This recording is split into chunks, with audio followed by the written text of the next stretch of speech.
Welcome back. Serena here. And yes, I watched it. I watched the Diddy documentary on Netflix. It was released only a few days ago. And I thought, you know what? I need to watch and sort of comment on something that's a little bit frivolous, not politics related. Let's just sort of lighten the mood a bit. But Serena, were you mistaken? Lightening the mood with the Diddy documentary. Yeah, it was all about politics. It was all about power. It was all about the things that I usually discuss here. So let's discuss. How are you? I hope you're enjoying my regular content that has been popping up right here on my channel that I've had for nearly 2 years. Mostly consistent, you know me, creating on multiple channels and also holding down the JOB. I hope you're enjoying my podcast, Systems and Questions. I'm really pleased with it. We're like 5 episodes in, reflecting on this sort of complex world that we live in, looking at all kinds of things such as AI and politics, etc., etc. So, let me first give you my sort of immediate thoughts, and then we'll go to this BBC story. Okay, so let's go to my immediate thoughts. I thought to myself, hang on just 1 second, okay? This absolutely shouldn't be a surprise to any of us. Why do I say that? Well, old media, old media behaved very differently to new media. The old structures, especially relating to media, behave differently. There are still other sort of old structures that are in place that continue to operate in very dysfunctional ways. But the thing with the internet and what it did, how it democratized things, and how you therefore had new media, and you and I can spin and create spin and can generate influence. And we're not a legacy establishment. We don't have loads of funding. We don't have a Murdoch behind us. But it still exists. We know it still exists. We know the world of spin and propaganda exists. We know that there are still powerful beings within the media space and even behind so-called new media. But the reason why I wanted to sort of just make this distinction is because when you look at the sort of old, not even old Hollywood, but those structures, those entertainment structures like Hollywood, like music, and you think about how much money, how much influence, and how much power is required to stand out. And, that's still largely true for the system that we're in now in various facets of society, which is why I'm not um, infused by any political parties, because I'm not infused by the system. But because of the nature of our system, the structures haven't just sort of gone away. And so, for this, what would you call this? Reckoning. Is it a reckoning or is it entertainment? The sort of court case or the court sort of drama and how that played out. You know what was so revealing in this documentary, which actually I thought was well done. I mean, you can look at sort of any sort of size, length, any sort of medium format of knowledge creation, right? Research, documentary, etc. And you can criticize it, and you absolutely should. You should look at the worldview of the creator, the director, the writer. You should question all of these things because there will always be subjectivity. We already know that 50 Cent does not like Diddy. So you can expect there to be a bias. But as a documentary, my only criticism is this. When you have sort of like not they're not called captions, but you know when you have like a, a a dark screen and then there's just words and facts and information and a statement. These would pop up every sort of like the closing of every episode. There are 4 episodes, but then they would vanish. Like I'm a quick reader, but you know they just weren't there for long enough just for you to sort of read it even at a sort of a quick speed. And so that was a bit disconcerting for me. I don't want to have to pause. Let me just sort of hover, as in let them hover for a bit. So that was my only criticism. Otherwise, of course, you can critique any documentary, any sort of medium format of knowledge creation, any research, as you should, as you should. But what stood out to me was, I mentioned the sort of courtroom drama. So as you may or may not know, there will be some spoilers here. As you may or may not know, the filmmakers for this documentary, they obtained video footage.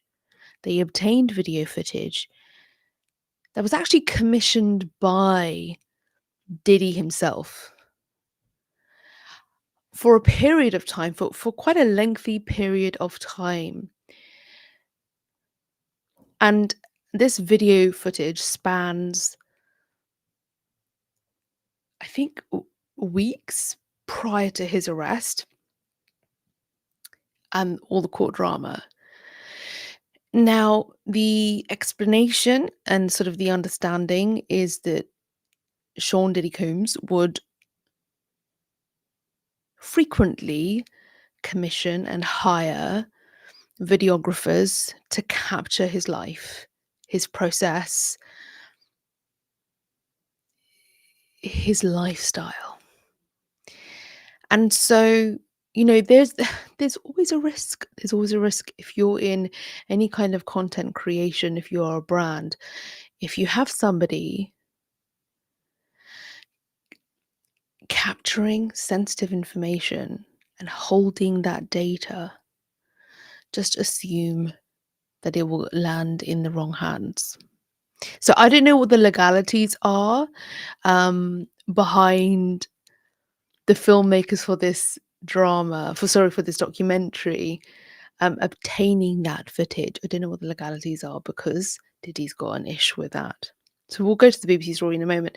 So the courtroom drama is happening, and within this sort of footage, we understand that, you know, Diddy's speaking to his lawyers and he's like, we need like comms on this. Like, we need like your most like, and I'm from the comms world, right? So I always find it really interesting when this kind of spin is being planned and generated.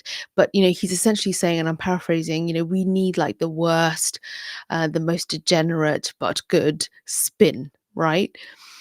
So you know that there's going to be that kind of a sort of a strategic intention for something as pretty major in terms of public profile, right? Um, and so what you see, what the documentary sort of reports is you've got a PR team during the sort of the courtroom dates very actively seeding, well, not seeding, feeding, let's just say feeding tips, stories, like suggestions to bloggers, social media people, because you know the court had lots of independent media and social media people um, outside during the entire thing, and also allowed inside the court. I think there was something like 12 also journalists who were allowed inside. And so to watch that whole system kind of behind the scenes, the PR, the spin, being sort of activated and quite active was just, it wasn't unbelievable to me. Of course, that goes on, but you know, it is smart because, you know, every one of us with a device has influence and has a voice that can impact change. I don't mean that in a sort of a Michael Jackson man in the mirror kind of way, but I do. I mean sort of in the sort of very logical sense, you know. So if I'm outside a courtroom and it's a controversial case and there's a public figure and I'm quite active on socials, of course it makes sense for the PR team to engage me, to give me information, maybe even to bribe me. I'm just saying. So it was very interesting to see how that was going on. I listened to a couple of the jurors at the end of the documentary, and I thought to myself, "Gosh, is this usual? Is this common practice after I suppose regardless of whether it's a controversial, highly sort of public case, is it is it customary for jurors to talk about the case afterwards? I don't know. Let me know in the comments. If you haven't already subscribed, please do. But just on the whole, what a scumbag. I just had to say that because if you want to just call something for what it is or call someone for what they are, how they've behaved or how they're wired, documentary did a really good job of just getting into the psychology, the sort of his history, his childhood, the absent father, but who was his father, the influence in Harlem, his influences around him, not having a sort of a nurturing parental significant sort of relationship where he could be guided in a sort of a sensible sensible is an understatement way. And so it was so interesting. I mean, the whole section on Tupac, on Biggie, on Suge Knight, all of that. I was like, I want more of this. But there's been plenty of like behind, docs and that kind of thing, revealing facts from back in the day. But I thought that the documentary here did a really good job of timelining and using sort of pretty pivotal cultural events within sort of American hip hop. But of course they would, because Diddy's sort of entwined with all of them. And so that's what made it such compelling viewing. And I think that's probably why so many on X online have said so much about it, because it was compelling for those reasons. If you were growing up in the 80s, 90s, and even noughties, you would have had a lot of these sort of timelined events in this documentary punctuate your own life. So I thought that was really compelling viewing. But overall, what a scumbag. What a scumbag. The two jurors, before I go to the BBC story, the two jurors, right? My goodness me. One of them says, in, he might be Indian. I'm South Asian, so I can say this. He's like, two hands. They both clap and make sound. You need two hands. He's referring to Cassie and Diddy and their relationship. It was also described as a modern romance. Guys, this is a modern romance. This kind of stuff happens. It's a modern romance, yeah. But this guy's like, two hands. He takes one and another one, you get a sound. You get a sound with two hands. And I was like, okay, they've got to have a juror who has that kind of opinion. And then you've got to have another one who also was quite pro Diddy, actually. So I just thought it was really quite surprising that they would have the jurors from the actual case speak to the filmmakers. I thought it was quite interesting. Okay, we're going to go to the story. I really am looking forward to hearing people's comments in the section. So this is from, of course, unfortunately, it's from the BBC. Let me just quickly set things up over here. Okay, so remember, if you haven't already subbed, please do. I did a video yesterday on the jury. Interesting, isn't it? Interesting coincidence.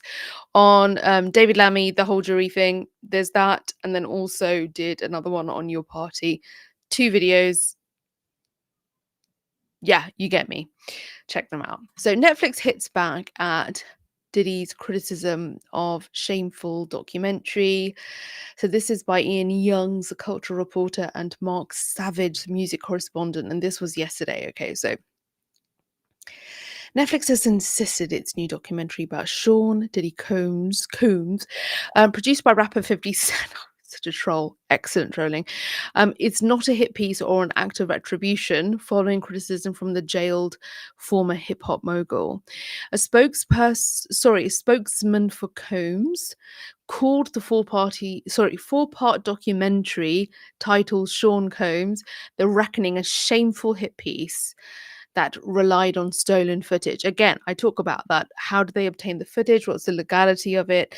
Can it be stolen? Like, you've commissioned a team to go behind the scenes and film you and your lifestyle and your living. Like, how can you guarantee it won't end up in someone's hands? If you are just joining now, then do check out my comments, what I thought of the documentary. So it includes what Netflix described as explosive footage filmed in the days before his arrest, including a phone conversation with his lawyer. Combs was convicted of prostitution-related charges in July.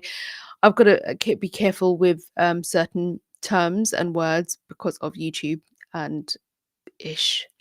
His spokesman said it was fundamentally unfair and illegal to use his private recordings, but Netflix said the material was obtained legally. Personal vendetta. Yeah, I can't imagine Fiddy and Netflix going through all of this if it wasn't legal to use that footage. I just can't imagine it. It's like it's too much of a headache. It's not worth it to go through all of that.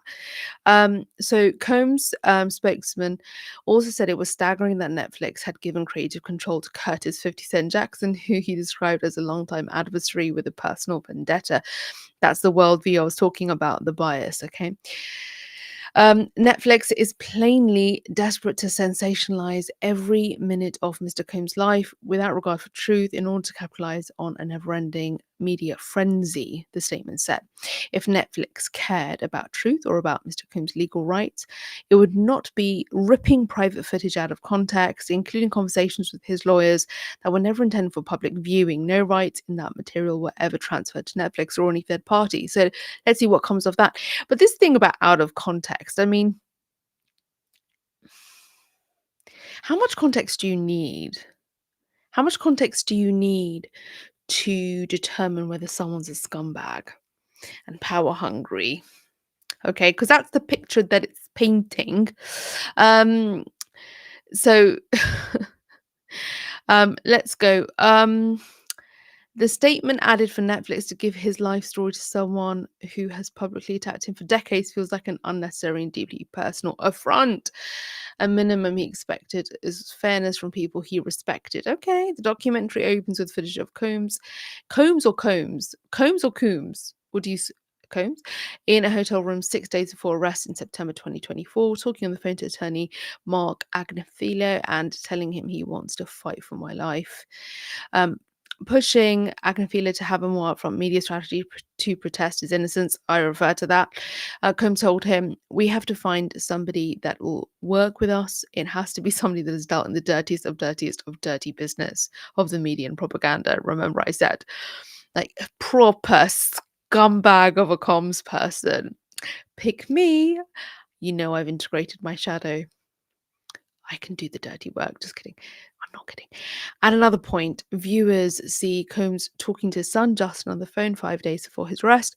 God told me to do nothing, but other people need to do something because this is ridiculous, he said in the clip.